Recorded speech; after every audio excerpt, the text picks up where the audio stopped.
Come on, church, praise Him. Praise Him in the sanctuary. Praise Him in the mighty heavens. Praise Him. All the earth praise Him. Praise Him in His awesome power. Praise His great and holy name. Praise Him. The whole world praise Him. From the rising. From the rising of the sun, let His praise be heard. From the east to the west, and the north to south, let everything that has breath praise the Lord forever. Let everything in my soul praise the Lord. Let everything that has breath praise the Lord forever. Let everything in my soul praise the Lord. Yeah. Praise Him. Lord. We praise the Lord. Jesus.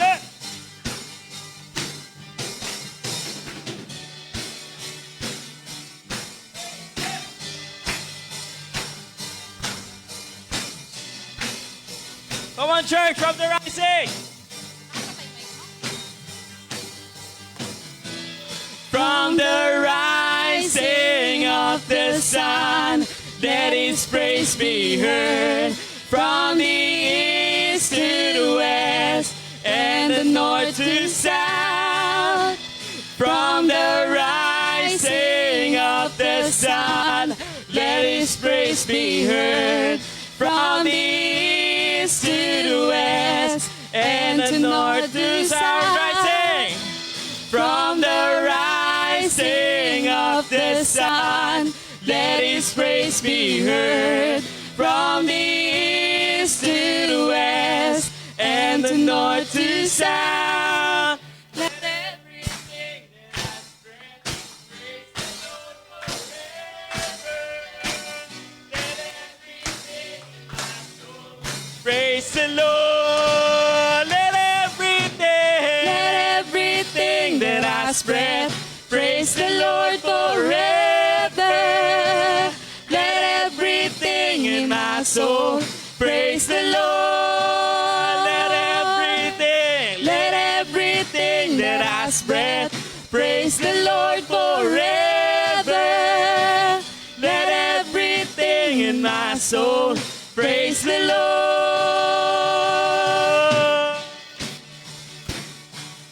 Oh, praise the Lord, Jesus.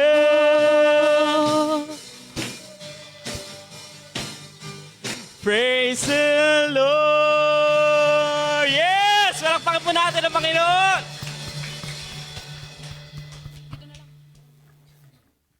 Ayan, patuloy po nating awitan ng Panginoon. Patuloy po nating siyang papurihan. Holy Spirit, we acknowledge your presence. We welcome you in this place. We ask, Lord, na kayo po yung manguna sa aming mga puso, sa aming mga buhay ngayong umaga.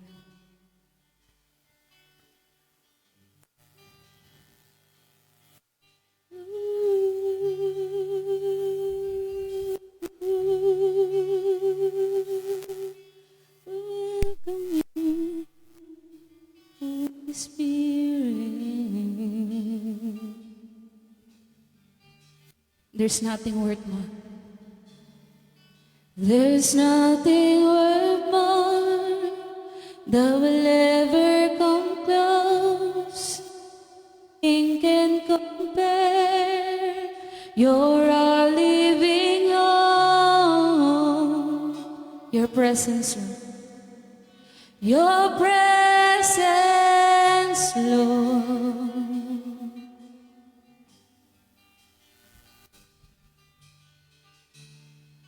I've tasted and seen of the sweetest of love, when my heart become free and my shame is undone. Your presence, Lord, oh Holy Spirit, Holy Spirit, you are welcome here. Come flood this place and fill the atmosphere. Your glory, God, is what our hearts long for, to be overcome by your presence, Lord.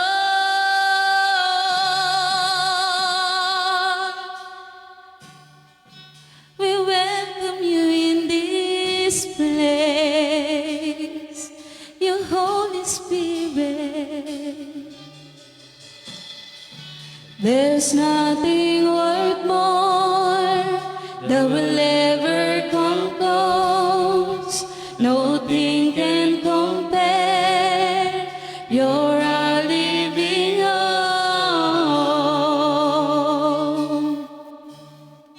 Your presence, Lord, oh God, I've tasted and seen of the sweetest of love, when my heart's become free and my shame is undone. Your presence, Lord, Holy Spirit, Holy Spirit, you are welcome here. Come flood this place and fill the atmosphere. Your glory, God, is what our hearts long for, to be overcome by your presence, Lord. Oh, Holy Spirit, you are welcome here. Come flood this place and fill the atmosphere. Your glory, God, is what our hearts long for, to be overcome by your presence, Lord. Your presence, Lord, Lord. We ask you, Lord, to fill this place, oh God, your holy presence.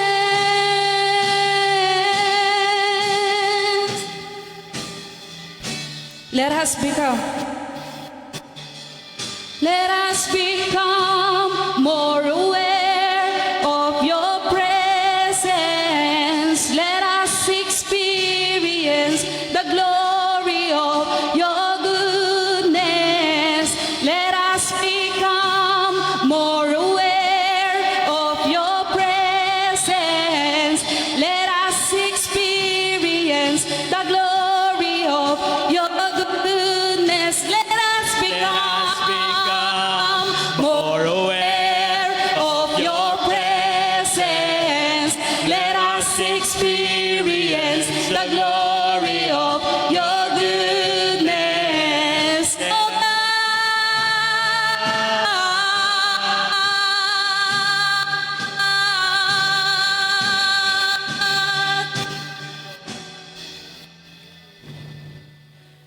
Holy Spirit,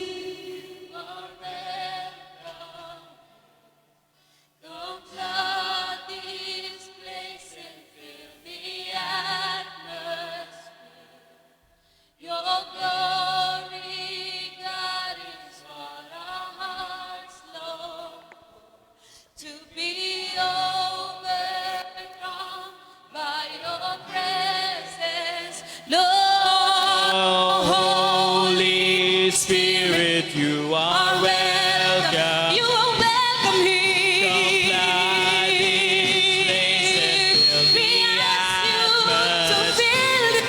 Your glory, God, is what We our welcome hearts you, long we welcome you, be oh God, by your presence, Lord, oh Holy Spirit, you are welcome. Come flood this place and fill the atmosphere. Your glory, God, is what our hearts long for. To be overcome by your presence, Lord. Your word.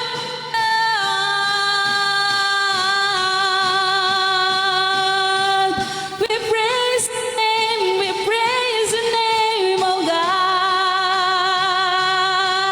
Hallelujah.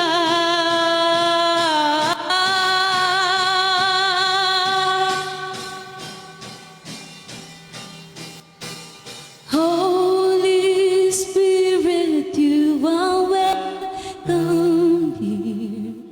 Come flood this place and fill the atmosphere. Your glory, God, is what our hearts long for. To be overcome by your presence. Lord, for the last time. Holy Let your voice be heard.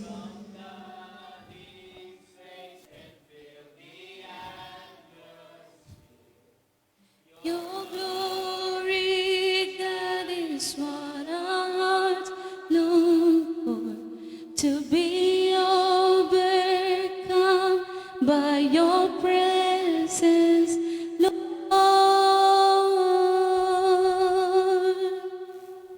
Yes, O God.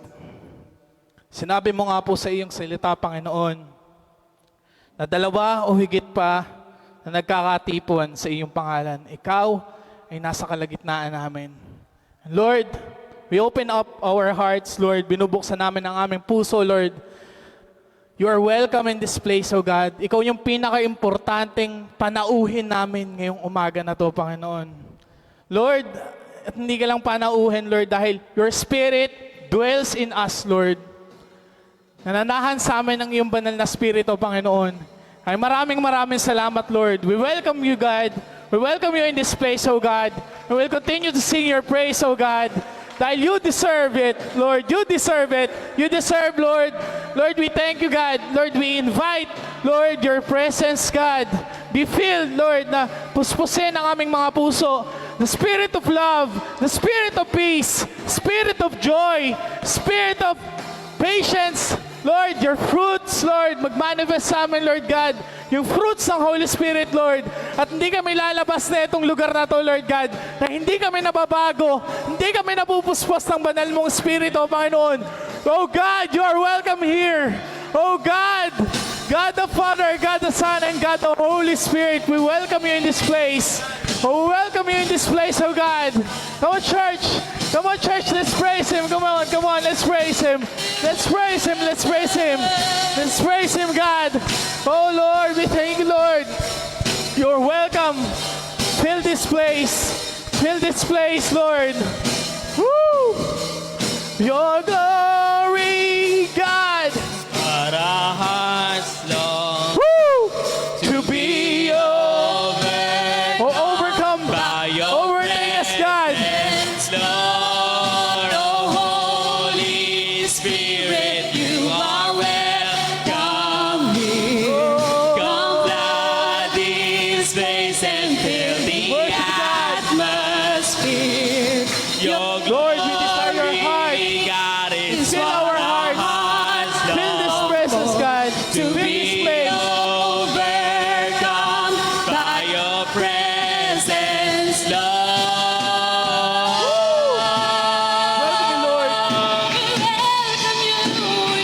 Your presence, God. And fill the atmosphere. Our heart, oh God, is what our heart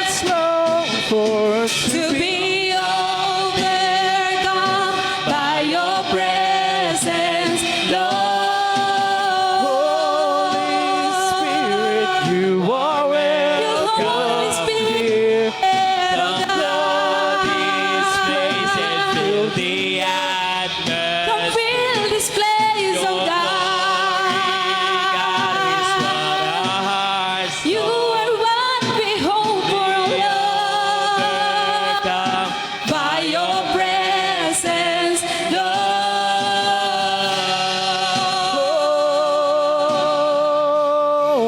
Your presence, Lord. Oh, your presence, God. Your presence, Lord. We welcome you, oh Lord.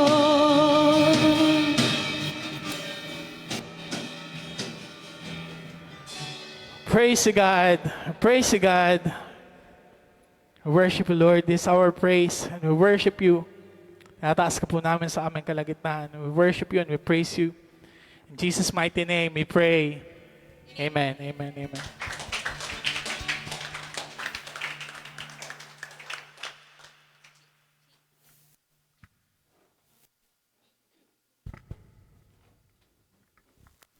Hello? Hello?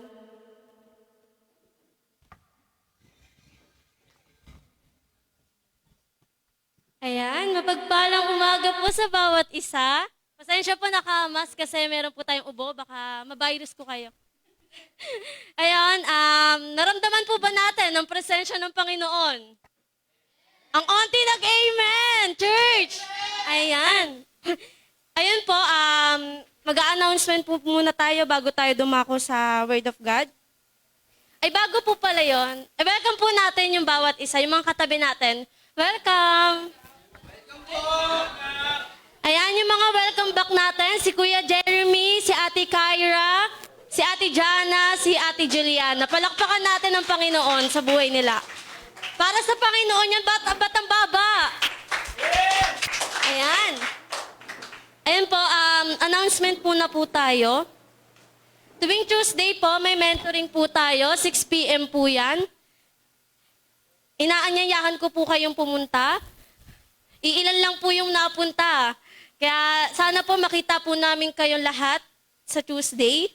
Sa Wednesday naman po, sa Dawn Match po tayo niyan, 5 p.m. pa sasabihin ko.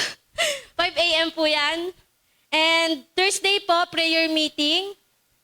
6 p.m. rin po yan. And Saturday po, meron rin po tayong kids ministry. Nandito po sila. Yung magaganda natin.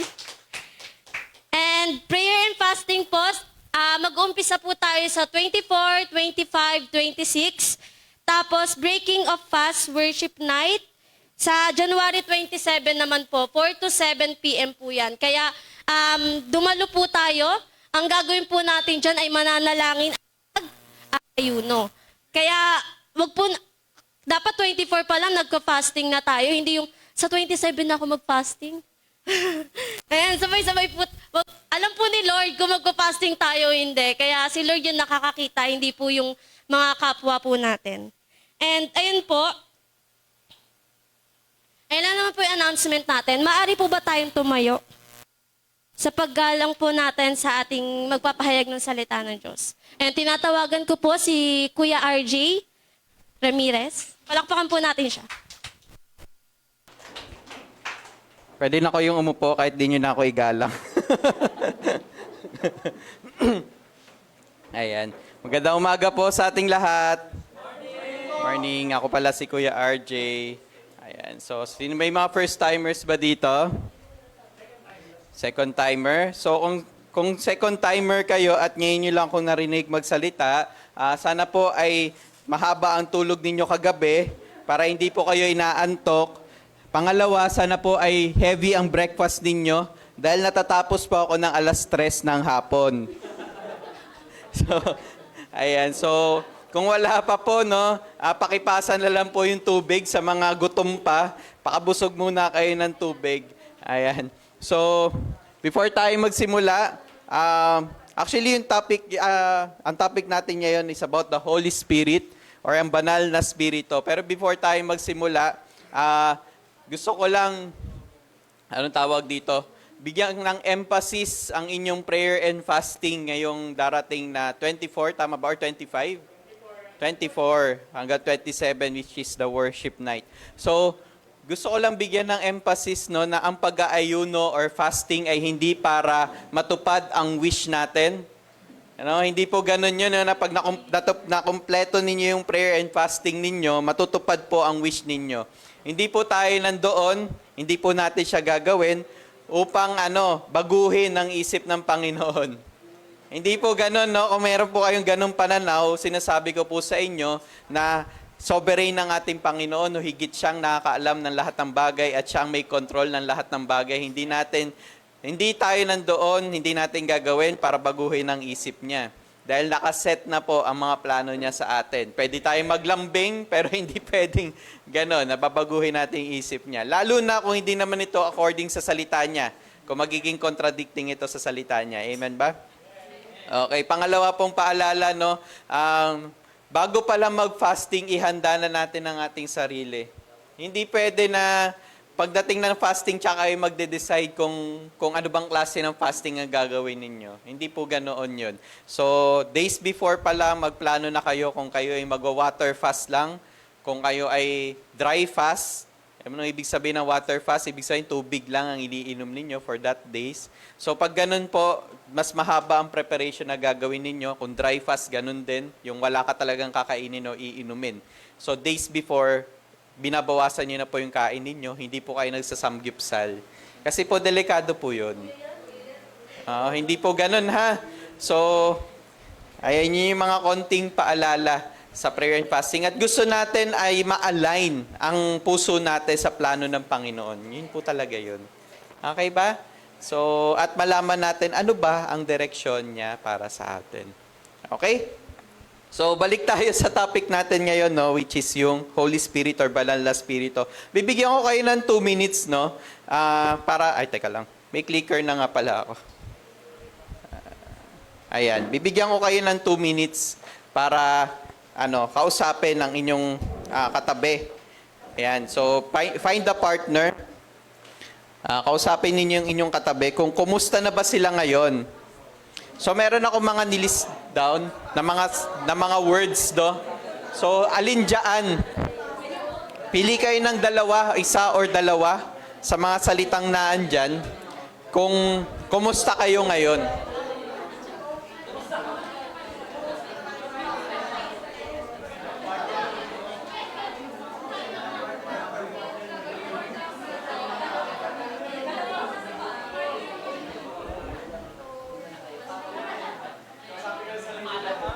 Wag pong kakausapin ng sarili. Mahirap po yan.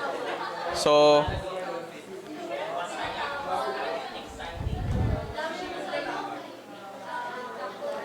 let's be honest, no? Maging tapat po tayo sa kausap natin, no? Wag naman puro lang.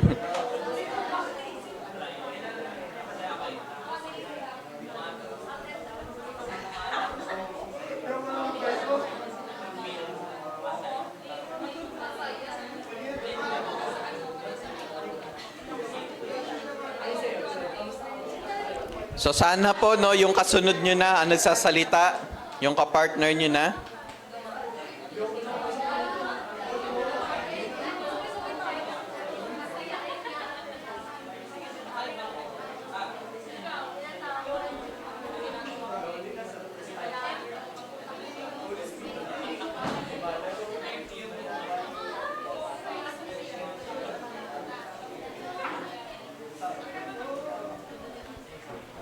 Okay. Sige, time's up. Time's up na po. Ayan, no, so this time naman, no, bibigyan ko kayo ng pagkakataon na ipag-pray yung kapartner ninyo. So meron ulit kayong 1 minute. Take 30 seconds kayo. Quick prayer lang para sa partner ninyo. Sige po, let's pray. Pag-pray natin ang ating mga partner.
Amen. So ngayong umagang ito, pag-uusapan natin, ano nga ba at sino nga ba ang banal na spirito at ang kanyang pagkilos sa buhay ng isang Kristiyano. So ang banal na spirito po ay hindi siya basta Diyos na nakaupo sa trono, kundi siya ay kumikilos at may ginagawa sa buhay ng bawat Kristiyano. So kanina tinanong natin yung mga partner natin kung kumusta ba sila, kung sila ba ay ano yung estado nila sa buhay ngayon, sila ba ay nahihirapan, feeling nila talunan sila, up and down, ganyan, or may mga guilt, fulfilled ba sila ngayon, lumalago, exciting ang kanilang journey right now. So ano man ang journey natin ngayon, ano man yung mga pinagdadaanan natin ngayon, ang dalangin natin na ang banal na spirito ang siyang manguna at mangusap sa ating lahat. So of course, naghahangad tayo ng higit pa sa karanasan natin ngayon. Tama ba? Ayaw naman natin na manatili tayong ganito. Lalo na kung nandun tayo sa medyo mas mababang estado. 'Di ba? Yung medyo down na down ka. 'Di ba? So yun yung mga gusto natin syempre na maging fulfilling at mas matagumpay ang buhay natin. So ngayong umagang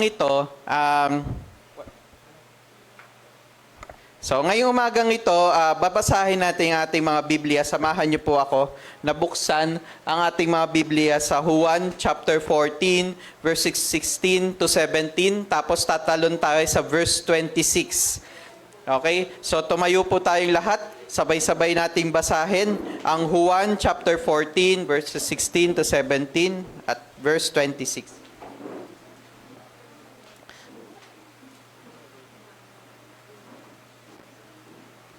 Sige, sabay-sabay po tayo. Dadalangin ako sa Ama upang kayo'y bigyan niya ng isa pang patnubay na magiging kasama ninyo magpakailanman. Siya ang spirito ng katotohanan na hindi matanggap ng sanlibutan sapagkat siya ay hindi nakita ni nakikilala ng sanlibutan. Ngunit nakikilala ninyo siya sapagkat siya'y nasa inyo at siya'y mananatili sa inyo. Ngunit ang patnubay, 36, ang Patio Santo, na isisugo ng Ama sa pangalan ko, ang siyang magtuturo sa inyo ng lahat ng bagay at magpapaalala ng lahat ng sinasabi ko sa inyo. Let's pray. Lord, maraming po salamat sa umagang ito. Dalangin ko po na gabayin niyo po kami sa pag-aaral ng inyong salita. Dalangin ko din po na tulungan niyo po kami, alisin niyo po yung any distraction sa amin. And Lord, we ask, Lord, the Holy Spirit na siya pong mangusap sa bawat isa, pati po sa akin na nagsasalita, gabitin niyo lamang po akong instrumento, Panginoon. At kung meron man po mga bagay na hindi nakakalugod sa inyo right now, Panginoon, hinihingi namin to ng tawad, Panginoon, linisin niyo po kami, Panginoon, at hayaan niyo po ang banal na Espiritu, Panginoon, ang siya po manguna sa bawat salita, isip at gagawin namin sa araw na to. Maraming po salamat. Ito po kami dalangin sa pangalan ni Jesus. Amen. You may now be seated. So, bago tayo mag-continue sa ating discussion, actually napag-usapan naman na to ng mga nakaraang buwan pa at nung mga, syempre, nung mga ilang nakaraang linggo. Sino nga ba ang banal na spirito? Ang banal na spirito ay ang ikatlong persona ng Trinity. Ang lahat ng mga katangian ng Ama at ni Jesus ay iniuugnay din sa banal na spirito. Ibig sabihin ko, ano man yung meron sila, yun din yung meron ang banal na spirito. Sa makatuwid, ang banal na spirito ay dapat sambahin tulad ng pagsamba natin sa Ama at kay Jesus. Ayan. So, sa Bible po, pag binasa natin, ang salitang banal na spirito, minsan hindi lang yun yung tawag sa kanya. Minsan tinatawag siya na patnubay, katulad ng binasa natin kanina, Holy Spirit sa pag-English translation, o kaya Holy Ghost. Yan yung mga pangalan niya or tawag sa kanya. Sa Tagalog naman, banal na spirito, Espiritu Santo. Ayan. So minsan sa English ginagamit yung Spirit of God, lalo na sa Old Testament. Ayan. So yun lang yung mayroon tayong konting paglilinaw para lang alam natin, pag binasa natin sa Bible, pag ito'y nabanggit, yun po yung tinutukoy doon. Okay ba? So, ang banal na spirito ay hindi isang konsepto. Sabi na to ni Pastor Pam sa inyo noong mga nakaraang messages, noong mga nakaraang Sunday. Hindi siya konsepto, hindi siya pananaw, hindi siya puwersa. Hindi ka po magiging super saiyan. Hindi ganun yun. Hindi siya force o puwersa o kapangyarihan lamang. Hindi siya yun. No? Kung meron nagtuturo na gano'n ang banal na spirito, hindi po tayo yun. Okay? Yun po ay kulto. No? Pag nagsabi sila na, na ang Espiritu Santo or yung Holy Spirit ay isang force lamang, hindi po yun galing sa Diyos. Maling katuruan po yun. Siya ang may... Kasi bakit ko nabanggit yun? Ang Espiritu Santo, ang Holy Spirit, siya po ay may katangian na nagpapatunay na siya ay isang makapangyarihan Diyos. Ano yung mga katangian na yon? Kasi kung force siya, bakit meron siyang kaalaman, damdamin, at kalooban? Kaya hindi pwedeng maging force lang yon. Kasi meron siyang kaalaman, damdamin, at kalooban. So mabilis lamang po ito, no? Damdamin. Teka lang. Teka lang. Kaalaman pala muna. Kaalaman. Paano ko nasabi na ang Espiritu Santo ay merong kaalaman or merong knowledge? No? Sabi dito sa 1 Corinthians chapter 2 verses 10 to 11, mabilis lamang ito. Ngunit ito'y inihayag na ng Diyos sa atin sa pamamagitan ng Espiritu. Diba? Sinasaliksik ng Espiritu ang lahat ng bagay, maging ang mga malalim na bagay na may kinalaman sa Diyos. So kung ano lang siya, kung force lang yan, bakit yan magsasaliksik ng lahat ng bagay? So, hindi pwede yun. Mali yun, di ba? 1 Corinthians chapter 2, verses 10 to 11, walang nakakaalam ng iniisip ng isang tao maliban sa kanyang spirito. So, nalalaman ng Holy Spirit yung alaman ng tao. Gayun din naman, walang nakakaalam sa mga iniisip ng Diyos maliban sa spirito ng Diyos. So, hindi pwede, no? Hindi pwedeng mag-isip yan, o hindi pwedeng makaalam yan kung wala yung pag-iisip. 'Di ba? So, hindi siya force, siya ay God kasi meron siyang kaalaman or meron siyang pag-iisip, meron siyang knowledge. Next naman ay damdamin. Sabi sa Ephesians chapter 4 verse 30, at huwag ninyong saktan ng kalooban ng Espiritu Santo. So, kung ito ay force lamang, hindi niya mararamdaman yun. Hindi siya ma-hurt sa ginagawa natin. Kaya sabi dito, huwag nating saktan ang kalooban ng Espiritu Santo sapagkat siya ang tatak ng Diyos sa inyo, ang katibayan na kayo'y tutubusin pagdating ng takdang araw. Sabi kanina ni Pastor Pam ninyo, no? Sabi ni Pastor Pam na, nandito ang Espiritu Santo ay nasa atin. Kaya, kapag meron kang Espiritu Santo, no, yung Holy Spirit ay nasa atin, ito ay magiging palatandaan na ililigtas ka ng Diyos. Palatandaan niya na tutubusin ka pagdating ng takdang araw. Ayun yun, no? So kaya, wag nating saktan ng kalooban niya kasi nasa atin na siya eh. So ibig sabihin, dahil nasa atin siya, alam niya kung anong ginagawa natin. Di ba? Na-hurt siya kapag gumagawa tayo ng hindi nakakalugod sa Panginoon. Next, meron siyang kalooban. No? Sabi din sa Corinthians chapter 12 verse 11, ngunit isang espiritu lamang ang gumagawa ng lahat ng ito at namamahagi ng iba't ibang kaloob sa bawat isa. Ayon sa kanyang ipinasya. So, ibig sabihin may volition siya. No? Ibig sabihin may kalooban siya. Masusunod yung gusto niya. Yung mga gifts na natatanggap natin, spiritual gifts na natatanggap natin, pinamahagi yon nino? Sino? Holy Spirit. Yung Holy Spirit. At ayon yun sa kagustuhan niya. Ayon yun sa kapasyahan niya. Okay? So, review lamang to, no? Hindi naman to yung topic natin. So, para lang meron tayo, ma-refresh lang yung utak natin sa mga napag-usapan noong mga nakaraang araw. So, dito na tayo, no? Ayan. Ang banal na spirito, ito yung pagkilos ng banal na spirito sa buhay natin, no? Ang banal na spirito mismo ang nagpapabago sa ating mga maling pananaw. Ang Diyos mismo na nagkatawang tao, namuhay, nangaral at naghimala para magbuksan ng puso natin at malaman natin na tayo ay makasalanan at kailangan natin siya. Yun ay si Jesus Christ. 'Di ba? Kaso lang ang problema, no? 'Di ba? Parang tayo pag nag-share tayo ng gospel, parang Lord, ano ba 'to? Ba't parang hindi nagme-make sense? Nabigay ko na lahat ng evidence. Lahat naman 'to galing sa Bible. No, lahat ng mga sinasabi ko galing naman sa inyo. Bakit parang hindi nagbabago yung isip nitong taong to? Guess what? Ang magpapabago ng isip niya at na magkukonvince sa kanya ng katotohanan ay ang banal na spirito.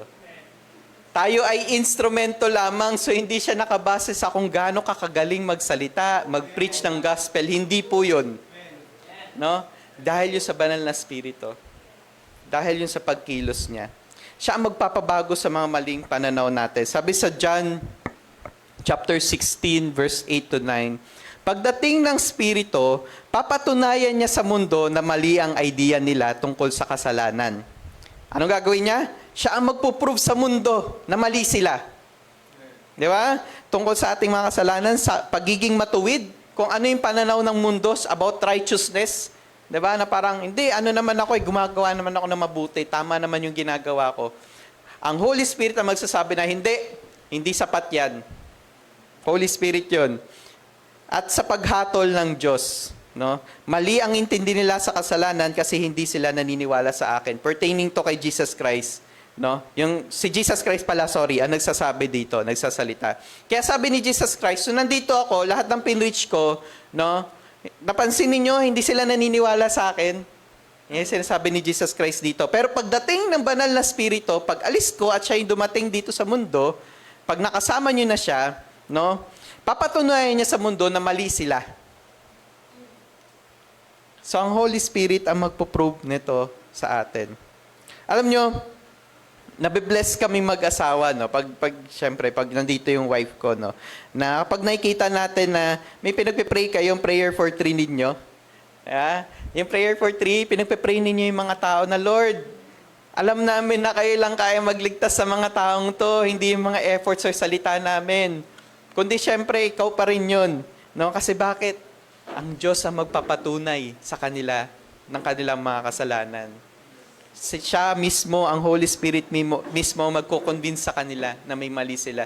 Ang gagawin lang natin, ang participation lang natin doon, ay panalangin sila at i-proclaim ang gospel.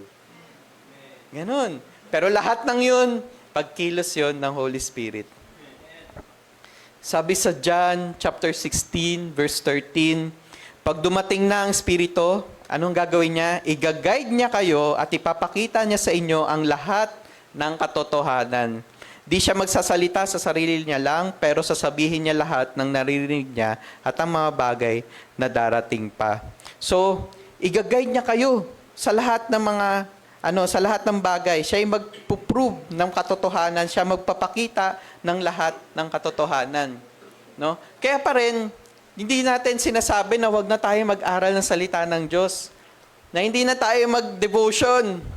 Na hindi na tayo hindi na tayo mag-attend ng mga training, ng mga life class. Hindi natin sinasabi na hindi natin gagawin yun. Pero sinasabi natin na pag dumating ang pagkakataon na magpipreach na tayo ng gospel, siya mismo mag-guide sa atin. Siya mismo mag-guide din sa kausap natin. Siya din mismo magpapakita sa katotohanan dun sa mga kausap natin. Hindi tayo. Hindi pa rin tayo. Siya pa rin yun. Yun yung pagkilos ng banal na spirito. Pag-isipan natin to. No? Magtitiwala ka ba sa kapangyarihan ng banal na spirito na ipaliwanag ang gospel sa mga hindi mananampalataya? Pagtitiwalaan ba natin siya? Alam niyo minsan, no, alam niyo yung naghihinder sa atin para mag-share tayo ng gospel. Kasi naman ako, hindi naman ako pastor eh. Kasi hindi naman ako leader. Or kasi naman, bago lang ako dito eh.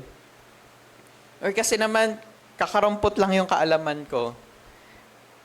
Pero ang katotohanan, ang Holy Spirit mismo, ang kakausap sa kanila. Siya mismo magpo-prove ng katotohanan sa kanila. Tayo ay instrumento lamang. Pero hindi ko sinasabi dito, again, no, warning lang, no, hindi ko sinasabi dito na wag na tayong mag-aral ng salita ng Diyos. Kasi bakit? Paano kanya i-guide? Wala ka namang basis. Di ba? Wala kang basis. Ano magagawin mo? Magiging motivational speaker ka lang. Napansin nyo ba? Lahat ng preaching dito sa church na to, galing sa salita ng Diyos. Di ba? Pag naging magaling lang kami magsalita at wala na kaming basehan na sa salita ng Diyos, minomotivate ko lang kayo. Di ba? Sinasabi ko lang na kaya niyan. Gawin niyo lang to. Di ba? Ang reason kaya maiintindihan nyo to, hindi dahil sa akin. kundi dahil sa salita din ng Diyos at sa banal na Espiritu na nangungusap sa inyo. Amen? So, yun. So, ganun din dapat tayo. Alam nyo ba, every time natatayo ako dito, hindi ko nga alam kung matutulog kayo o hindi. Makakatulog kayo sa mga sinasabi ko. Hindi ko naman malalaman kung naintindihan nyo talaga yon. Pero bakit namin ginagawa to? Bakit patuloy pa rin namin kami nagpipreach ng Word of God? Kasi alam namin yung Holy Spirit ang kakausap sa inyo. Siya na bahala doon. No? Binabasa lang namin to. Actually, tinutulungan lang namin kayo magbasa eh. Diba? Ganun lang naman yan eh. O, nandyan, basahin nyo. Ganun. So, konting paliwanag, pero at the end of the day, ang Holy Spirit pa rin ang kakausap sa atin. So, bukod doon, no, bukod sa ang Holy Spirit ang mag-i-interpret ng Word of God, siyang magkakausap sa atin, ang banal na Espiritu din ang mismong magpapabago sa atin. Ang minsan, no, pag nag-share tayo ng gospel, medyo frustrated tayo kapag tayo ay nagdi-disciple ng tao. Ano ba yan? Wala namang pagbabago. Ano ba yan? Bakit ganito pa rin? Ano ba yan? Bakit ganyan? Guess what? Ang banal na Espiritu pa rin ang magpapabago sa atin. Hindi lang pagbabago ng pananaw, kasi nasimulan natin to kanina, na-establish natin na ang Holy Spirit ang nagpapabago ng pananaw at paniniwala ng tao. Hindi lang yun ang gagawin at gawain ng banal na Espiritu.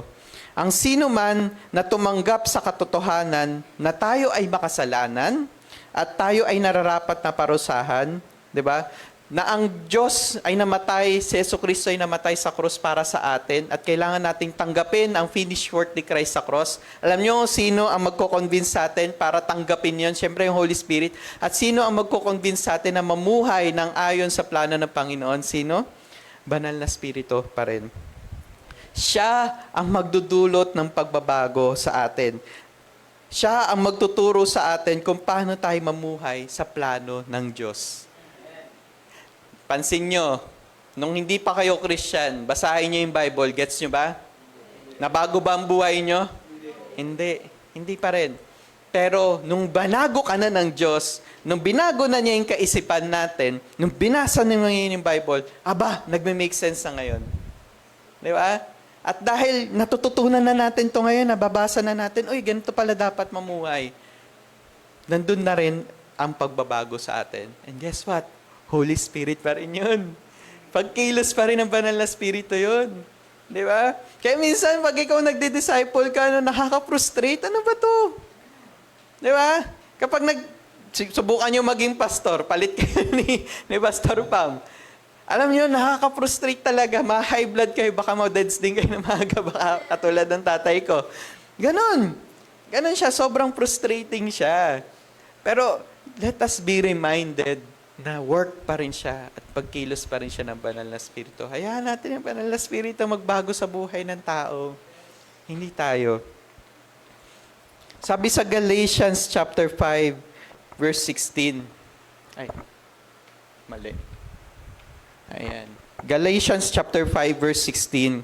Ito ang sinasabi ko sa inyo, hayaan ninyong i-guide ng Holy Spirit ang buhay nyo at huwag niyong sundin ang pagnanasa ng katawan. So, hayaan natin ang Holy Spirit ang mag-guide sa atin. No? Alam niyo minsan, no, kapag naging Christian na tayo, no, parang meron na tayong conviction. Naririnig nyo ba yung sa mga ate at kuya, yung conviction? Na parang, alam ko mali ito eh. Or alam ko na hindi ito dapat na maging action ko. Logical siya, pero parang hindi ito yung dapat kong gawin right now. Napapansin nyo yun, naririnig nyo yun sa mga nagdi-disciple sa inyo, sa mga ate at kuya ninyo, yung word na conviction. Holy Spirit yun. Pagkilos ng Holy Spirit yun. Minsan, no, pagka nagkaroon ka ng ganong conviction, minsan, bigla na lang habang nagbabasa ka ng Bible, nagpa-follow, ito yung sinabi sa Word of God. So tama lang, butin lang, sinunod ko yung Holy Spirit kasi align pala siya sa Word of God. Ganun siya. Or minsan, nauunay nabasa mo sa Bible, hindi siya nag-make sense ngayon. Parang sobrang ganda lang ng kwento. Parang na-inspire ka lang na gusto ko maging katulad ni David. Man after God's own heart, parang na-inspire ka lang ng ganun. Then eventually, dumating ka na sa pagsubok. No, dumating ka sa temptation. Na nakita mo, ito pala yung sinasabi ng Holy Spirit. Ito pala yung dapat kong gawin. Naalala ko ngayon yung nabasa ko dati. Ganon siya. Ang susi lamang sa buhay Kristiyano ay hahayaan natin ang banal na Espiritu na i-guide tayo. Siyasatin natin ang sarili natin. Hinahayaan ba natin ang Holy Spirit na manguna sa atin? Siyasatin natin.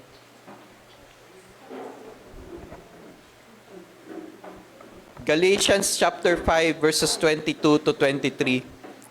Sabi dito, subalit, ang bunga ng Espiritu ay pag-ibig, kagalakan, kapayapaan, pagtsatsaga, kabaitan, kabutihan, katapatan, kahinahunan, at pagpipigil sa sarili. Walang batas laban sa mga ito.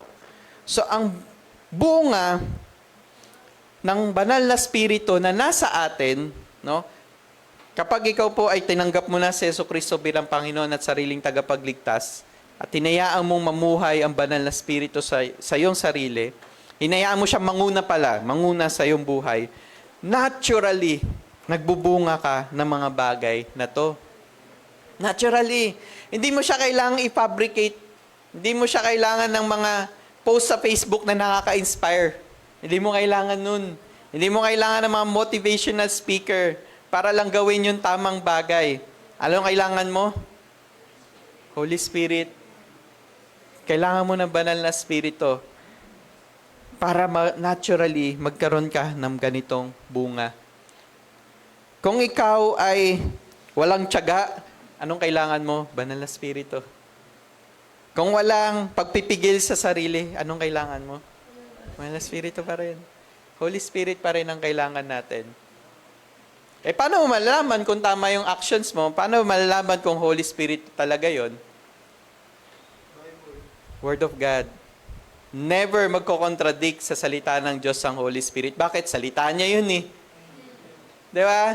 Hindi siya magko-contradict sa bagay na yun. Kaya please po, ini-encourage ko kayong lahat. Buksan niyo yung Bible ninyo. Basahin ninyo ang Biblia ninyo. Huwag ninyong hanapin ang motivation, huwag ninyong hanapin ang inspiration sa tao, sa K-drama, sa anime, di ba? Or sa kahit anong pamang bagay. Sa YouTube, huwag nating hanapin ang inspiration at ang motivation sa ganung bagay. Bumalik tayo sa salita ng Diyos. Para alam natin kung ano yung basis ng pananampalataya natin. Alam natin na Holy Spirit pala yung kumakausap sa atin at nagbibigay ng conviction sa atin, hindi lang dahil sa sarili nating effort. Pangatlo, ang banal na Espiritu ay nananahan at pumupuspos sa atin. So ang Holy Spirit, ang banal na Espiritu, siya ay nananahan at pumupuspos sa atin. Sa Ezekiel chapter 36 verses 26 to 27, sabi dito, bibigyan ko kayo ng bagong puso at bagong espiritu. Ang masuwayin ninyong puso ay gagawin kong pusong masunurin. Alam nyo, kung gusto nating maging maayos yung buhay natin, makita ang pagbabago sa buhay natin, ang gagawin natin, tanggapin natin si Jesus bilang Panginoon at sariling tagapagligtas sa tayaan natin. Nabigyan tayo ng Panginoon ng bagong puso at bagong espiritu. Yung espiritu na naka-align sa Kanya. At ito pa ang pangako ni God sa atin. Bibigyan ko kayo ng aking espiritu. Holy Spirit mismo ang nasa atin upang makalakad kayo ayon sa aking mga tuntunin. Tama ba? Mahirap ang Christian life. Mahirap naman talaga siya eh. Di ba? Mahirap siya kung hindi ka Christian. Di ba? Mahirap naman. Mahirap magbasa ng Bible, yung spiritual discipline, Bible reading, prayer, fellowship, worship service, preaching the gospel. Mahirap naman lahat yan eh. Discipleship, mahirap lahat yan kung hindi ka Christian. Bakit? Wala kang Holy Spirit. Kaya please po, kung wala ka pang kasiguraduhan na ikaw ay binago na ng Panginoon at ikaw ay tinubos na niya sa iyong mga kasalanan, please, kausapin niyo po si Pastor Pam. Kausapin niyo yung mga leaders dito.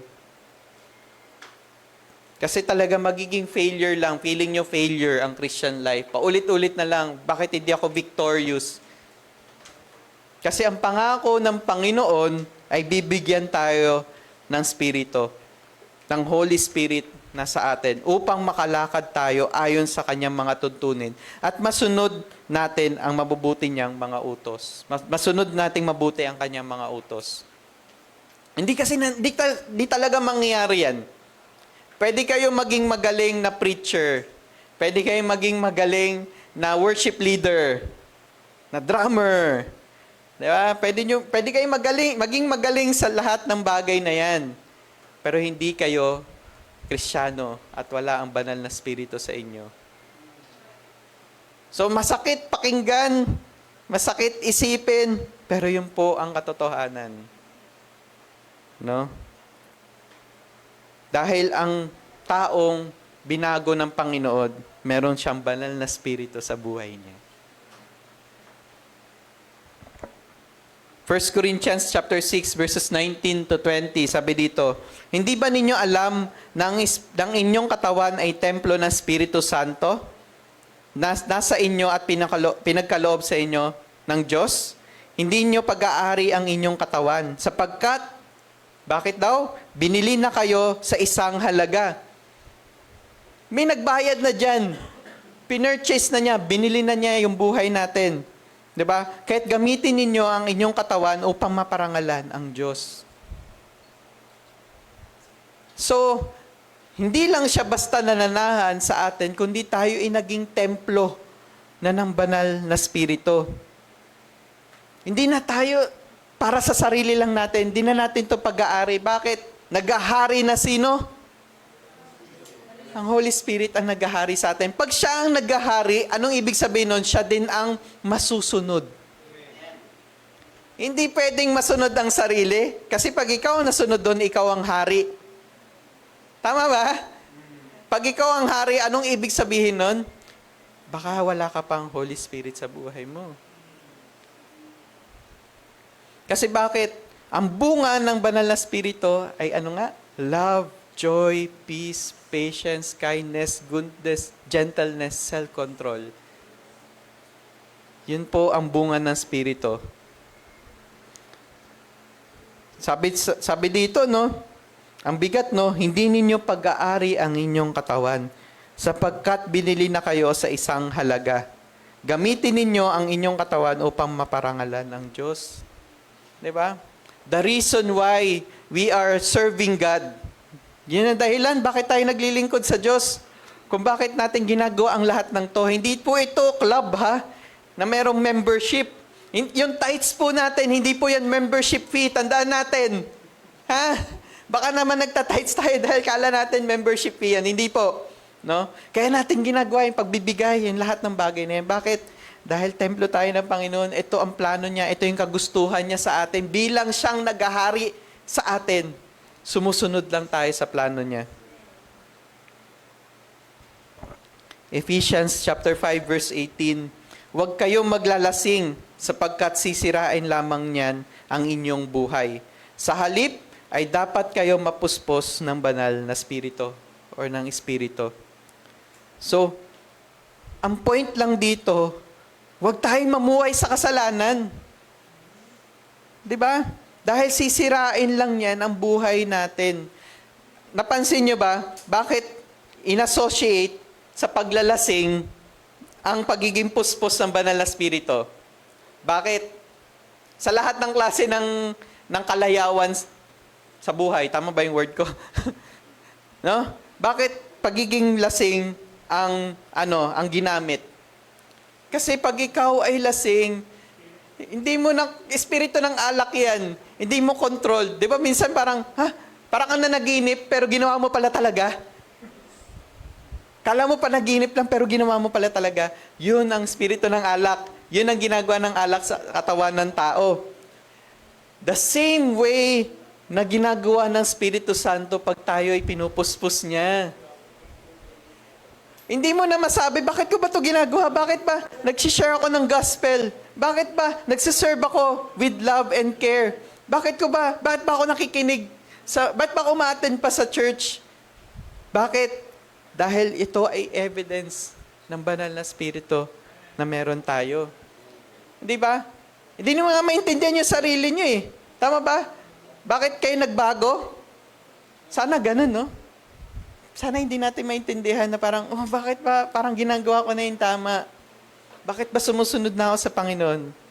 Dahil pag nangyari yon, hindi na kayo yon. Sino na yon? Yun na ang banal na Espiritu na naghahari sa buhay natin. Ang banal na Espiritu, ito po yung mga nabanggit ko kanina, sinamarize ko lang. Ang banal na Espiritu ay ang nangungumbinsi tungkol sa ating mga kasalanan, nagpapaliwanag ng katotohanan, gumigising sa atin upang magsisi at manampalataya at nagpapabago ng makasalanan. Yun po ang ginawa ng banal na Espiritu sa atin. Alam niyo, habang inaaral ko to, habang binabasa ko to, grabe, naiiyak ako eh. Sabi ko, Lord, grabe. Napaka-committed mo naman sa buhay ko. Bakit mo pa kailangan manahan sa buhay ko? Creation mo lang naman ako. Nilikha mo lang naman ako. Bakit ba sobrang mahal na mahal mo ko na mismong banal na Espiritu pa ang siyang nangunguna at naghahari sa buhay ko?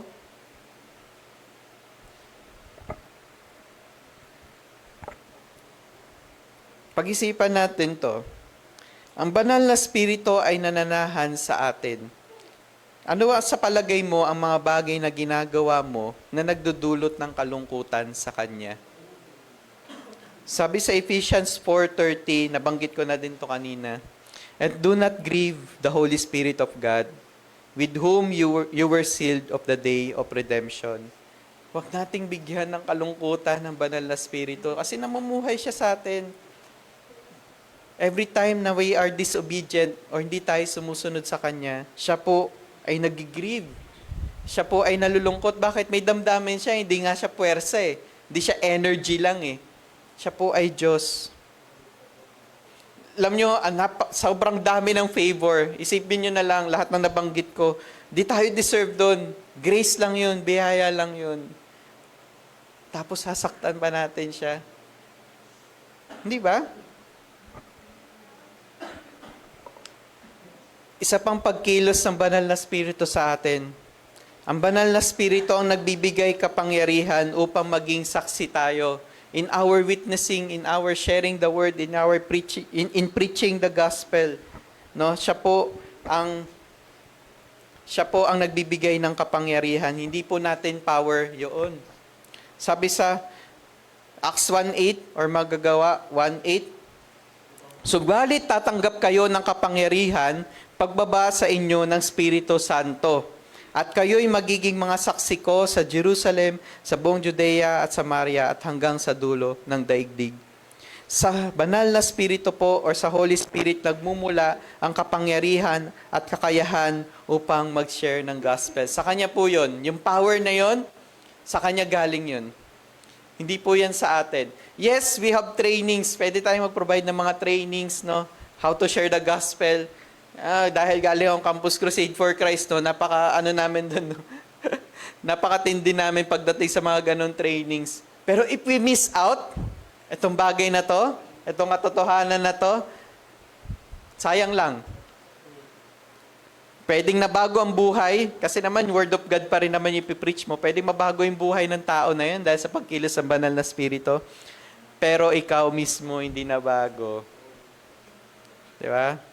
So, ang kapangyarihan na ito ay galing sa banal na Espiritu. Hindi po siya dahil sa skills natin. Hindi alam nyo, sino dito yung nagsishare ng gospel, hindi man lang nanginginig? Hindi man lang kinakabahan, hindi man lang natatakot. Meron bang ganon? Alam? Baka kasi meron. Pero okay lang, baka naman meron. Power pa rin ng Holy Spirit yun. Pero most of the time, sa lahat ng tao nakikita ko, hindi nila alam paano, ano ba sasabihin ko next? Ano ba gagawin ko next? Lagi naman ganun eh. Pero bakit? Bakit meron pa rin tayong kapangyarihan dahil yun sa banal na spirito? Hindi pa rin sa atin yun. Gawa chapter 4 verse 31, pagkatapos nilang manalangin, niyanig ang kanilang pinagtitipunan, silang lahat ay napuspos ng Espiritu Santo at buong tapang na nangaral ng salita ng Diyos. Ano yung point ko dito? Ang banal na spirit, sa banal na spirito or sa Holy Spirit, nagmumula ang tapang sa pag-share ng Word ni God. Alam niyo yung scenario dito? Sa Acts chapter 4, pinagpapatay po ang mga Christians, pinapatay, hinuhuli, pinahihirapan. So kung ikaw naturally, kung sa ating mangyayari, anong gagawin natin? Lay low muna tayo. Di ba? Kalmahan lang muna natin. Wag muna tayo magpaka-expose muna. Di ba? Pero ano yung ginawa ng mga Christians noon? Nagtipon-tipon sila at nanalangin. No? Sinurrender nila ito sa Panginoon. At habang nananalangin sila, silang lahat ay papuspos ng Espiritu Santo at naging matapang sila na mangaral ng salita ng Diyos. Di ba? Antindi? Bakit? Power pa rin ng Holy Spirit yan. Power pa rin yan. Hindi natin power. Kasi tayo lang, kung tayo lang, baka nanginig na tayo sa kabat, hindi na lang natin gawin. Bakit? Life-threatening na eh. Papatayin na sila eh. Huhuliin na sila eh. Di ba? Tayo nga lang, di ba? Tayo nga lang na mga wala namang huhuli sa atin, wala namang papatay sa atin, pero natatakot tayo, di ba? Kinakabahan pa rin tayo. Tama ba? O ako lang yun? Baka ako lang. Palit na lang tayo, kayo na lang mag-preach dito, mas matapang pala tayo. Di ba? Ay, hindi, ako lang talaga. Ako lang talaga. Pero praise God, no, kung ganun man, no, kung may pagbabagong ginawa sa atin ang God, no? Kasi syempre, Holy Spirit pa rin yun. Yung tapang to preach the gospel sa Holy Spirit nanggagaling. Power and tapang galing sa Holy Spirit. Ano pa? Paano yan? Kapag hindi ko na alam yung sasabihin ko, Kuya RJ, hindi ko na alam eh. Anong next na sasabihin ko pag share ng gospel? Siya mismo magpapaalala sa atin. Sabi sa John chapter 14 verse 26, ngunit ang patnubay, which is the Holy Spirit, ang Espiritu Santo na sinugo ng Ama sa pangalan ko, ang siyang magtuturo sa inyo ng lahat ng mga bagay at magpapaalala sa lahat ng mga sinasabi ko sa inyo. Siya mismo magre-remind sa atin ng lahat ng bagay. Hindi lang to pertaining sa pag-share ng gospel, kundi sa lahat ng bagay. Kung paano tayo mamumuhay. Lahat yun galing sa Holy Spirit. At tandaan natin, take note sa salitang ito, no? Na siya ang magpapaalala sa atin. So kung wala tayong binasa, kung hindi tayo nagkaroon ng personal devotion natin, kung hindi tayo uma-attend sa mga Bible studies natin, kung hindi tayo nakikinig sa preaching of the Word, walang ipapaalala ang Holy Spirit. Tama? Kasi nagpapaalala sa atin. Of course, no, mangungusap ang Holy Spirit sa atin sa maraming paraan. Pero sure ka ba na Holy Spirit yon o sarili mong boses?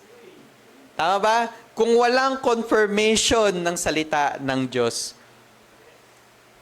So, siya ang magpapaalala at magtuturo sa atin. Hindi nyo maintindihan yung Bible? Pag binabasa natin, hindi natin maintindihan. Sino magtuturo? Holy Spirit pa rin. Kaya importante, no, na hilingin natin sa banal na Spirito na tulungan tayo na maintindihan to. Yung early Christians, balik ko lang, no? Yung early Christians, nung kailangan nila ng strength at ng tapang to preach the gospel, anong ginawa nila? Nag-pray sila. The same way sa atin.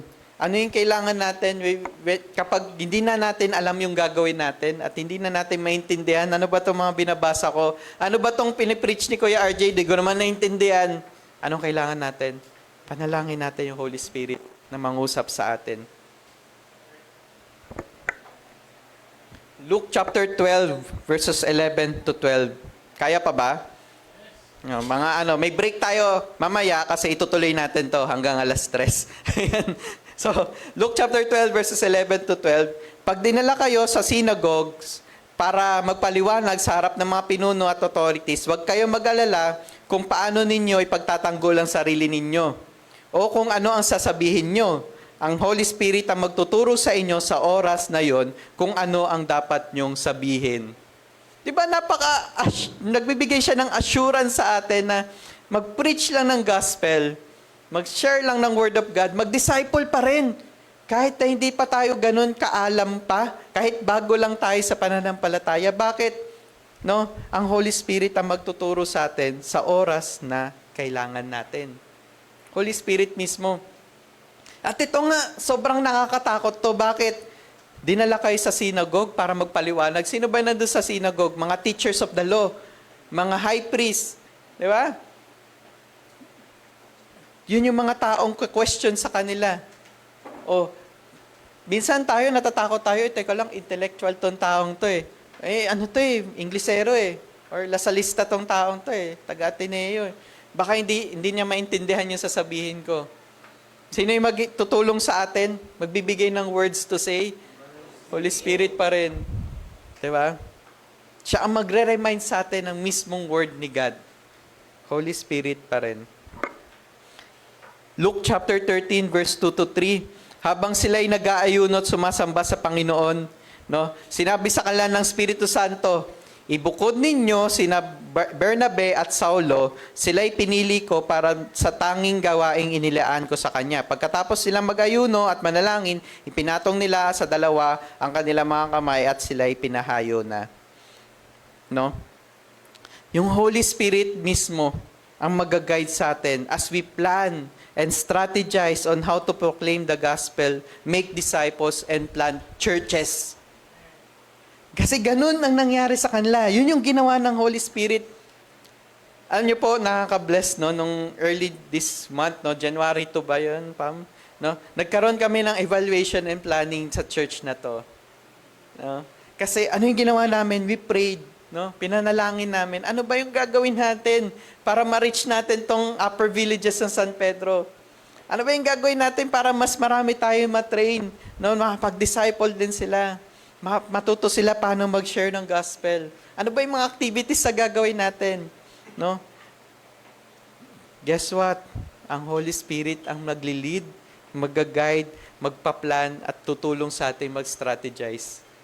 Kasi ganun ang ginawa niya dito. Ang Holy Spirit din ang hahadlang. Ang hahadlang kung sakali man na hindi pala tama ang gagawin natin. No? Sa ibang mga verses, no, siya yung nagsabi kay Paul, no, na wag na kayo tumuloy diyan. Lipat kayo sa ganitong lugar. Holy Spirit pa rin 'yun. Even yung pagpe-pray natin, no, yung prayer for 3 natin dito sa church na 'to, yung planning, yung strategy, paano natin ma-share yung gospel sa kanila. Holy Spirit pa rin 'yun. Kaya ang importante, ipanalangin natin eh. Sabi dito, habang sila'y nag-aayuno at sumasamba sa Panginoon. Kaya attend tayo ng worship night, participate tayo sa prayer and fasting. Bakit? Para alam natin yung gagawin natin.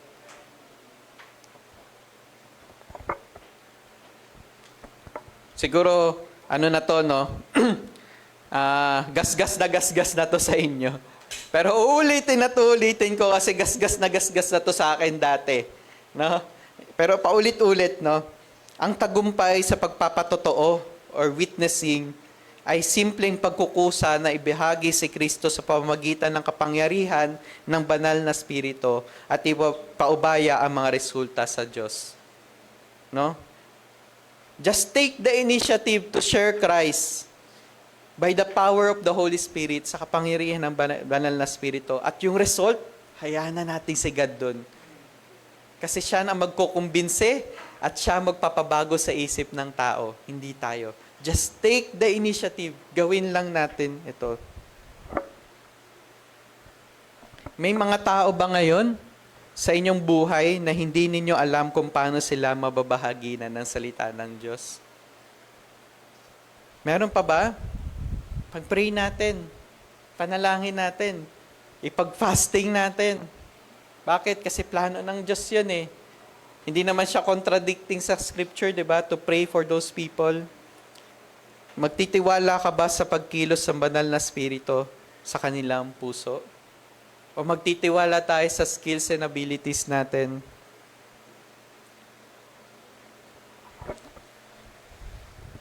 Last point. Ang banal na spirito ang nagbibigay ng kakayahan upang maglingkod sa iglesia. Siya po ang nagbibigay ng skills and abilities sa pagsuserve natin sa bawat isa. No, hindi lang sa pag-share ng gospel, kundi pati sa paglilingkod natin sa isa't isa. Sabi sa 1 Corinthians chapter 12 verses 4 to 7, iba't iba ang mga spiritual na kaloob, ngunit iisa lamang ang espiritong nagkakaloob sa mga ito. Iba't iba ang paraan ng paglilingkod, ngunit iisa lamang ang Panginoong pinaglilingkuran. So, iisang spirito lang, ang Holy Spirit ang nagkakaloob sa atin, ang nag-i-enable na sa atin to serve one another. May naalala ako nung college ako, no, meron isang, nakalimutan ko yung name niya, si Carmel yata yung name nun. Basta sa isang organization, no, nakita ko, sobrang ganda niyang gumawa ng, ang tawag yan, bulletin board. Ang ganda, sabi ko, uy, ang ganda naman ang ginawa mo, ganyan. Tapos alam niyo kung anong sagot niya sa akin? Alam mo, pag filled ako ng Holy Spirit, nagagawa ko yung ganyan. Pero pag self-directed life ako, ang pangit. Ang pangit ng gawa ko. So again, ang Holy Spirit pa rin ang nag-e-enable sa atin even in our serving. In serving one another. Sa paglilinis natin, pansinin ninyo, no, nung namili sila nang magsuserve sa table, sa Bible, no, yung sa Acts, no, yung magiging deacon sa church. Ano yung isang criteria doon? Filled with the Holy Spirit. Ano, magsuserve lang sa table. Maglalatag lang ng upuan. Filled with the Holy Spirit. Hindi ba? Grabe. 1 Corinthians chapter 12 verse 4 to 7. Iba't iba ang mga gawain, ngunit isa lamang ang Diyos na kumikilos sa mga taong gumagawa ng mga yon. Para sa ikabubuti ng lahat, ang bawat isa ay binigyan ng patunay na nagpapakitang nasa Kanya ang Espiritu. So iba't iba man yung ginagawa natin, iba't iba man yung role natin. Taga-pindot man tayo ng PowerPoint dyan, taga-edit tayo ng videos, taga-post man tayo dyan. Iba't iba ang gawain natin sa iglesyang ito. Pero ang Holy Spirit ang mag-i-enable sa atin. Hindi naman lahat, no? Hindi naman lahat ay tinawag, no? Para tumugtog. Hindi lahat ay tinawag para mag-preach dito sa harapan ninyo. Pero sino ang mag-i-enable sa atin? Ang banal na Espiritu pa rin. Imagine niyo na lang, bawat taong nagsuserve sa church, sa iglesia, ay puspos ng banal na Espiritu. Imagine. Grabe. Grabe siguro ang impact natin sa bawat isa pa lang sa atin. Sa bawat isa pa lang sa atin. What more pa pag lumalabas na tayo to preach the gospel. As I end, gusto kong basahin itong medyo mahabang statement na to. No? Pwede nyo akong samahan, no? Basahin. Pwede nyo siyang bigkasin din yung labi ninyo. No? Ito yung summary ng lahat ng mga pinag-usapan natin. No? Sabi dito, sumasampalataya tayo sa Diyos na Espiritu Santo, tagapagbigay at nagpapabago ng buhay na ipinadala upang garantihan ang pangakong kinabukasan. Ang Espiritu ay nangungumbinsi tungkol sa kasalanan, nagpapaliwanag ng katotohanan, gumigising sa atin upang magsisi at manampalataya, nagpapabago ng makasalanan at pinagkakaisa ang mga mananampalataya kay Kristo, ginagawa silang kabahagi ng banal na kalikasan. Sa pamamagitan ng pananahan ng Espiritu, tinatamasa ng mga Kristiyano ang presensya at pakikisama ng Diyos. Sa pamamagitan ng pagiging puspos ng banal na Espiritu, ang mga Kristiyano ay binibigyan ng kapangyarihan ng Diyos para sa pagsaksi at ministeryo. And lastly, at namumunga sila ng bunga ng Espiritu at nagsasagawa ng mga espiritual na kaloob. Dahil dito, pinagtitibay ng mga mananampalataya ang iglesia at nagiging patotoo sa kaharian ng Diyos. Let's pray. Lord, marami pong salamat. Holy Spirit, thank you po. Thank you, God. Dahil sobrang committed mo sa buhay namin, Panginoon. Hindi nyo lang kami niligtas. Hindi nyo lang hinayaan na maintindihan namin ang salita ninyo at nagdulot ito ng kaligtasan sa amin. Kayo ay namuhay pa sa amin. Hindi lang yun, binigyan nyo kami ng kakayahan upang mamuhay ng naaayon sa iyong kalooban. Binigyan nyo rin kami ng kakayahan kung paano namin paglilingkuran ng bawat isa at binigyan nyo rin kami ng kakayahan para mag-preach at mag-share ng gospel. Thank you, Holy Spirit. Thank you, God. Lahat ng ito ay dahil sa pagkilos at paggawa ninyo sa aming buhay. Maraming salamat po. Dalangin po namin, Panginoon, na sa buong buhay namin dito sa mundong ito ay maging aligned kami sa plano ninyo sa aming buhay. Tulungan niyo po kami na iwaksi ang mga kasalanan at ang mga bagay na nagpapalungkot sa inyo, Panginoon. Gamitin niyo po ang aming buhay para sa inyong ikaluluwalhati. Ito po ang aming dalangin sa pangalan ni Jesus. Amen.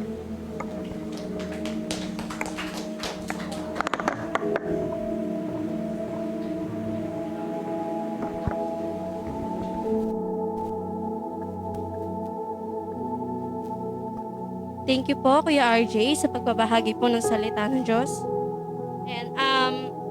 And Thanksgiving po natin, palakpakan po natin ng Panginoon sa pagbayad po, nakakapagbayad po tayo ng rent. Ayan, dadako naman po tayo sa pagbibigay. As we worship God through giving, hayaan niyo pong basahin ko yung awit 100, verse 4-5. Pumasok sa kanyang templo na ang pusong nagdiriwang, umaawit, nagpupuri sa loob ng dakong banal, purihin ang ngalan niya at siya'y pasalamatan. Verse 5, napakabuti ni Yahweh. Pag-ibig niya ay walang hanggan, pag-ibig niya ay tunay, laging tapat kailanman. Yung 1 point ko lang po dito, kapag po ba tayo ay nagbibigay, yung puso po ba natin ay nagdiriwang? Ayan, yung may mga envelope po, may mga nakasulat po dyan sa natin. Kapag yung ballpen po, ushering. May nakasulat po dyan ng name, yung mga prayer po natin, pasulat po dyan. Kung wala po, pwede tayong mangingi ng envelope sa ushering po natin.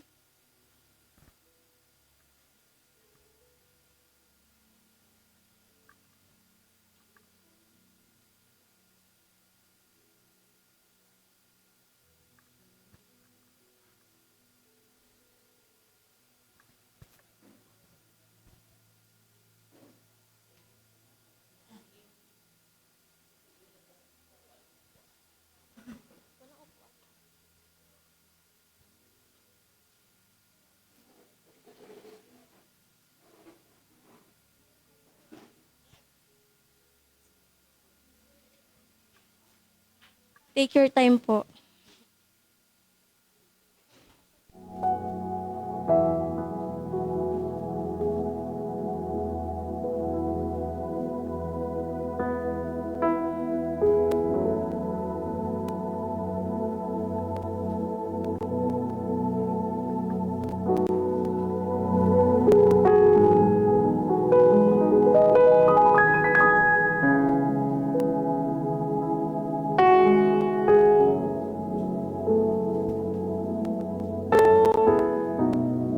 Ayan, kung okay na po, taas po natin yung mga envelope natin, yung mga tithes po natin. Itaas muna po natin.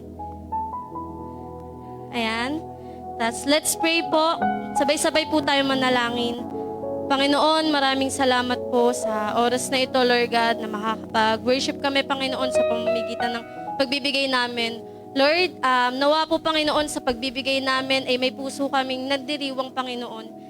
Kasi, Panginoon, ikaw po yung laging tapat kailanman sa amin. Hindi ka po nagkulang sa amin, Lord God. Nawa po, Panginoon, tulungan nyo kami na maging tapat po, Panginoon, sa pagbibigay sa inyo. Maraming salamat po, Panginoon, sa mga blessings, sa pagpapala na binibigay nyo po sa amin. Na hindi ka po, Panginoon, hindi po namin deserve yung mga bagay na yun, pero binibigay nyo po sa amin. Maraming salamat po. At yung mga kaloob na ito, Panginoon, dalangin ko na maging kagamit-gamit po ito, Panginoon, sa gawain namin. Maraming salamat po, Panginoon.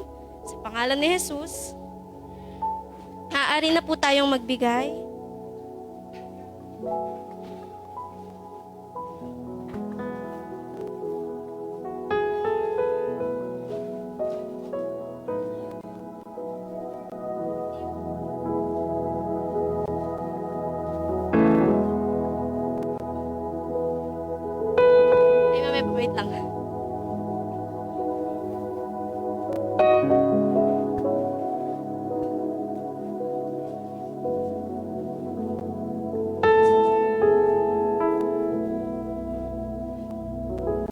And po, karagdagan pong announcement, mamaya po ay may meeting po mamaya ang mga leaders and, ay mali po pala, head tsaka assistant po. May 1:30 p.m. Ayun lang po.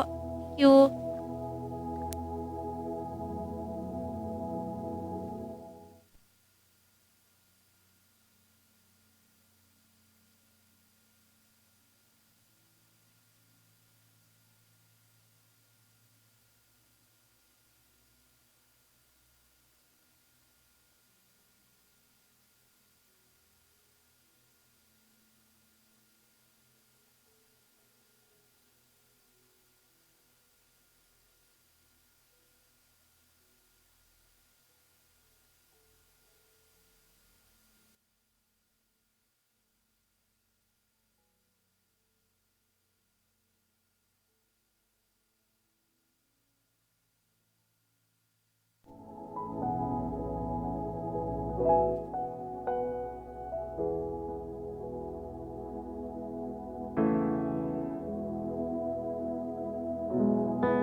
Okay, tayo po yung muli magsitayo para sa ating victory song.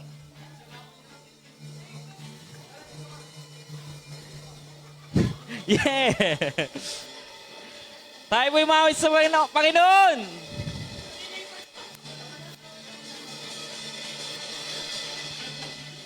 No, no.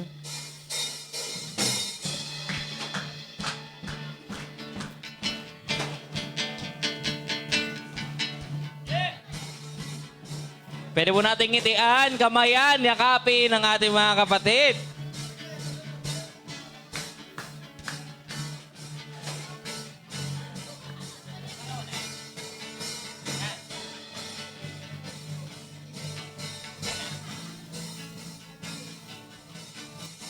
Praise Him in His awesome power. Praise Him in the mighty heavens, praise Him. All the earth praise Him. Praise Him in His awesome power. Praise His great and holy name. Praise Him. The whole world praise Him. From the rising. From the rising of the sun, let His praise be heard. From the east to the west, and the north to south, let everything that has breath praise the Lord forever. Let everything in my soul praise the Lord. Let everything that has breath praise the Lord forever. Let everything in my soul praise the Lord. Yeah! Praise Him! Jesus! On church, praise Him! Praise Him in the sanctuary. Praise Him in the mighty heavens. Praise Him. All the earth praise Him. Come on, church. Praise Him in His awesome power. Praise His great and holy name. Praise Him. The whole world praise Him. From the rising. From the rising of the sun, let His praise be heard. From the east to the west, and the north to south, let everything breath. Praise the Lord forever. Let everything in my soul praise the Lord. Let everything that has breath praise the Lord forever. Let everything in my soul praise the Lord. Yeah. Oh, praise the Lord.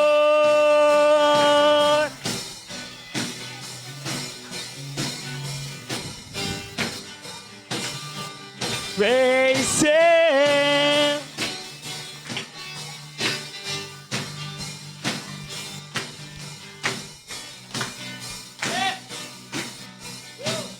I want to hear from the rising. From the rising of the sun, let His praise be heard. From the east to the west, and the north to south. From the rising of the sun, let His praise be heard. From the east to the west.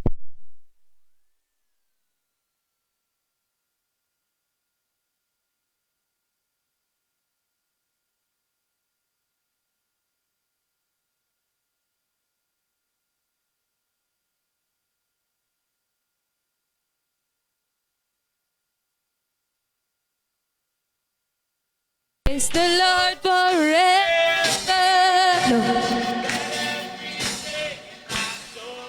Praise the Lord, let everything that has breath, praise the Lord forever. Let everything in my soul, praise the Lord. Let everything that has breath, praise the Lord forever. Let everything in my soul praise the Lord. Yeah. Oh, praise the Lord.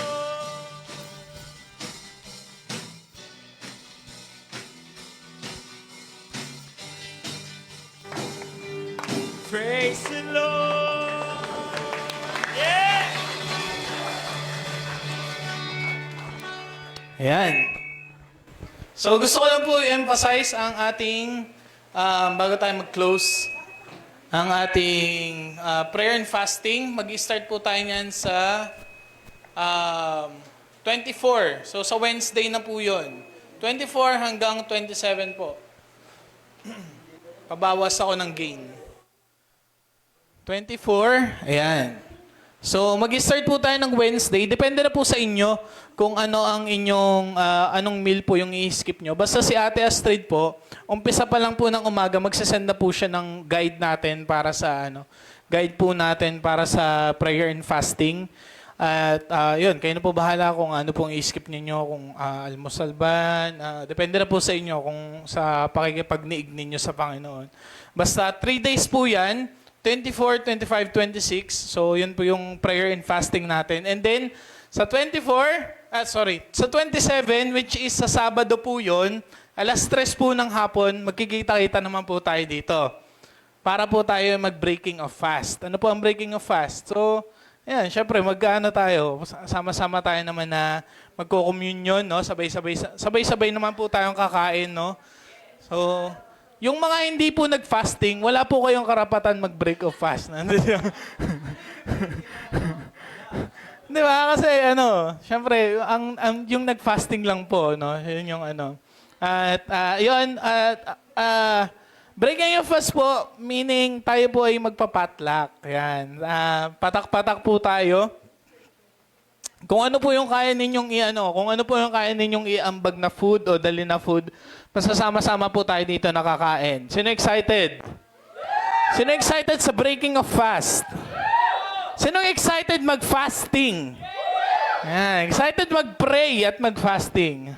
Yan. So, inaayaan po namin ang lahat na tayo po ay makilahok dito dahil gusto ko pong i-emphasize na ang pananalangin, kagaya po ng sinabi ni Kuya RJ kanina, ang pananalangin, hindi po yan trabaho lang ng iilang tao lang. Trabaho po natin lahat yan bilang simbahan na inaari mo ang sarili mo na ikaw ay kabilang ng simbahan na to, kaya ka makikiisa sa fasting. Amen po ba? Amen po ba? Ayan. So, kayo na po bahala. 24, 25, 26, and then 27, breaking a fasting po natin at the same time, worship night. So, sama-sama din po tayo dito na na pupuri at magsasamba sa Panginoon. Excited na po ba? Excited po ba? Sige po. Samahan niyo po ako na ideklara ang ating pananampalataya. Sumasampalataya ako sa Diyos amang makapangyarihan sa lahat, na may gawa ng langit at lupa. Sumasampalataya naman ako kay Jesucristo, iisang anak ng Diyos, Panginoon nating lahat.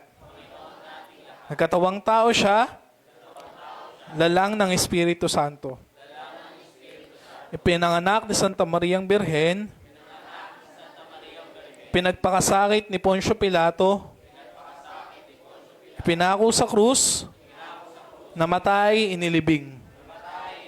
Nanaog sa karoroonan ng mga yumao, nang may 3 araw na buhay na mag-uli. Umakyat sa langit, naluklok sa kanan ng Diyos amang makapangyarihan sa lahat. Doon magmumulang pariritot, maghuhukom sa nangabubuhay at nangamamatay na tao.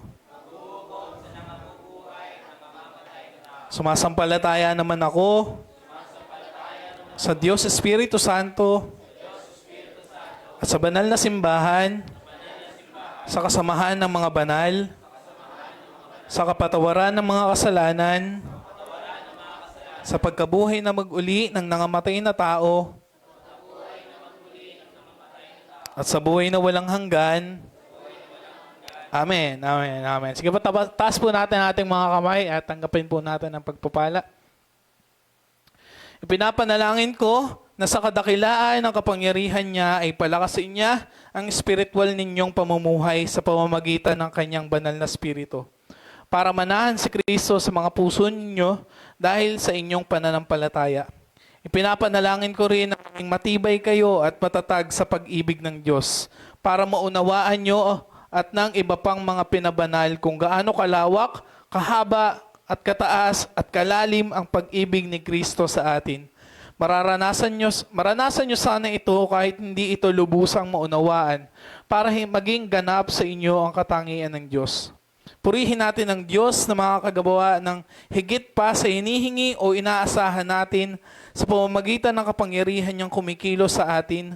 Purihin natin siya magpakilanman dahil sa mga ginawa niya para sa iglesia na kay Kristo Jesus. Lahat po yung magsabi ng Amen, Amen, Amen, Amen. Happy Sunday po. Happy Sunday. Bye po. God bless po. Happy Lord's Day.